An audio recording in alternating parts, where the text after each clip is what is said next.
Hey, this is taking a reject blank from a surfboard factory that got broken by the CNC machine and turning that into something beautiful. This is a 10-minute video where I just outline what I've learned about surfboard building over the past 10 years in my backyard. We start off with the template. This is printed off from Shape 3D. It's a free online program where you can just come up with any surfboard you want and print off the outline. I use a circular saw because my work typically is carpentry and I'm just used to using a circle saw. A lot of people don't think you can cut a smooth curve with it, but it's actually the opposite. I wouldn't want to use a jigsaw, and it's actually a lot easier to find a circle saw. So if you have a circle saw laying around, please use that throughout your board building process. Here I'm planing the board to thickness. Obviously there's a gouge taken out of the deck of this reject blank, and I'm just trying to set the depth of the planer on the deck to where I can make up for the mishap of the CNC and make this still a usable board. After my dark, deep cuts, I'm coming in with shallow cuts, and that's what's smoothing it off there. Normally you take all the thickness off the bottom, but obviously we had to do it off the deck here because this is a reject.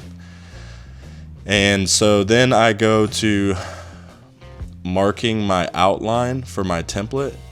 You just measure at the tail, in the middle, and at the length of the board, and then you use your template. There's lots of information online about using spin templates, so I'm not going to really talk about that much. I just kind of want to talk about more the journey of backyard shaping.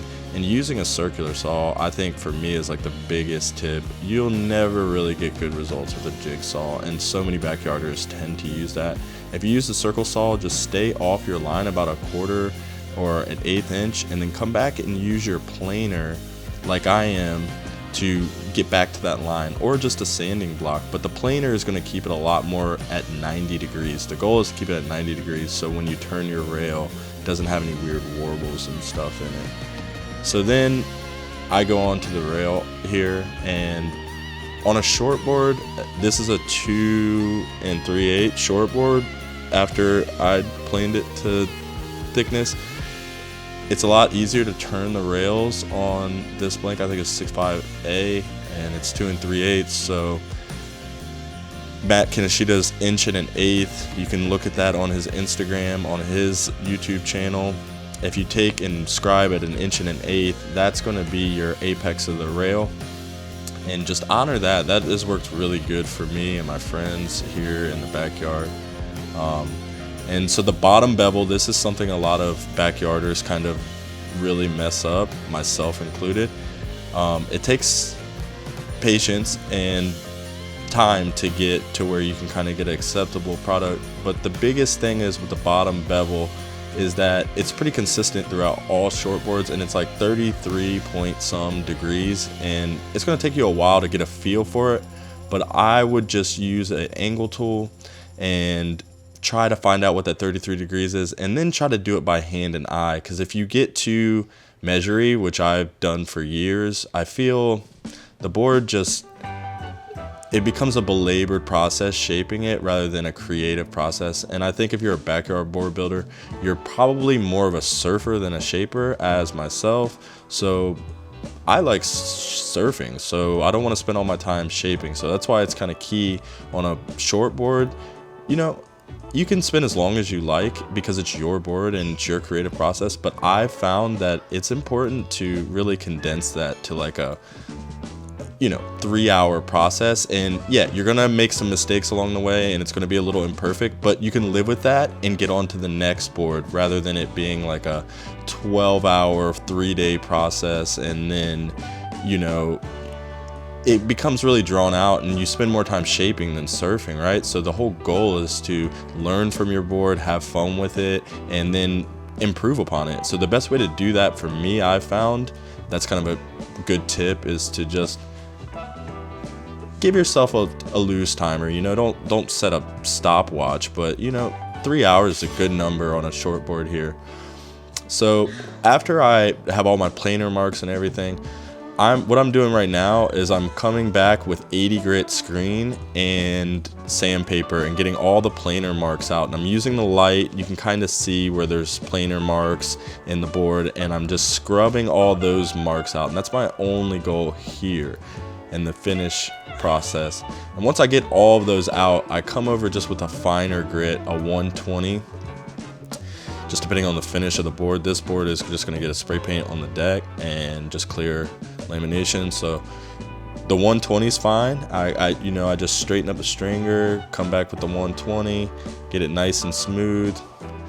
And then the finish sanding and marking fins here is going to consist of me just using my Shape 3D file, where I kind of transpose other boards that influence me, which you can do, which is really cool.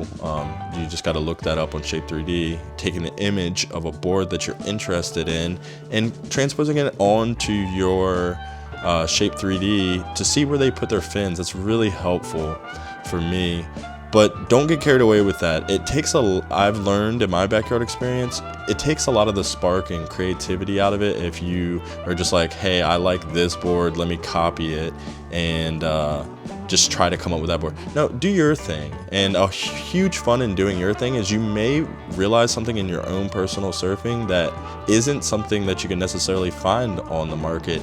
And that's what's so intimate and unique about backyard shaping and building your own boards, is that you can really get into this space where you're tailoring something for yourself that isn't necessarily on the regular market. It's more of something that is going to help you if you're going to be dealing with, more professional, higher level shapers. There's a lot here in Cape Hatteras. So if you're backyard board building, you're going to get a good idea of what you like and what you don't like, and be better able to communicate that to a professional shaper. So, you can say to that guy, look, I like this, I like that. And that is a deeper relationship with surfing. And that's the whole goal here with backyard board building.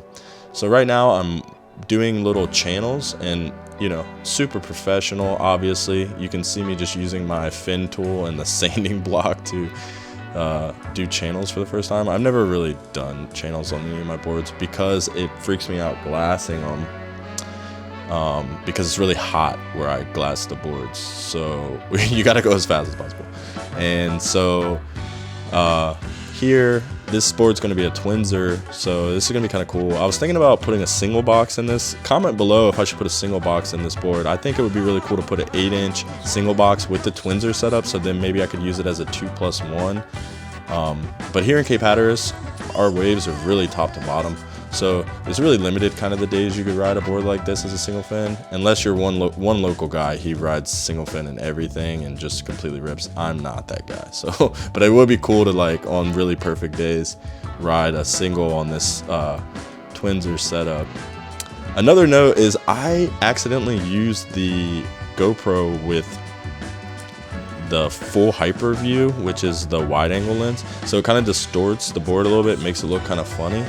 But you'll see in the videos to come in part 2 and 3 that it doesn't look as funny as it does in this video. It's just the fisheye doing that. So then this is the last sand. This is a 220, and I'm using this even over my pencil marks just to smooth everything perfectly so that I have a nice surface for my tape to rest to, because I like doing the 80s fades and stuff. So I like to have it nice and smooth, or else the tape will have scratches under it that are too deep and the paint will bleed onto the board. So it's nice to just smooth out the edges where the tape's gonna go. It's gonna make it a lot easier.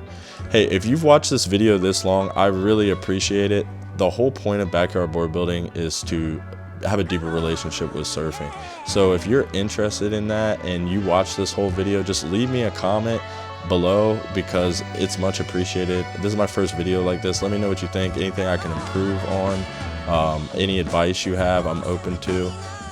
And also, if you want to come visit us in Cape Hatteras, I'm located on Hatteras Island, and me and my partner Olivia, we have a little motel here in the Outer Banks that you guys can come and stay at. It's right in Buxton, right by the Cape Hatteras Lighthouse, and you can come surf, come hang out with us, come meet us. And come see this board. Come see if it looks better or worse in person. Thank you guys for watching. Appreciate it.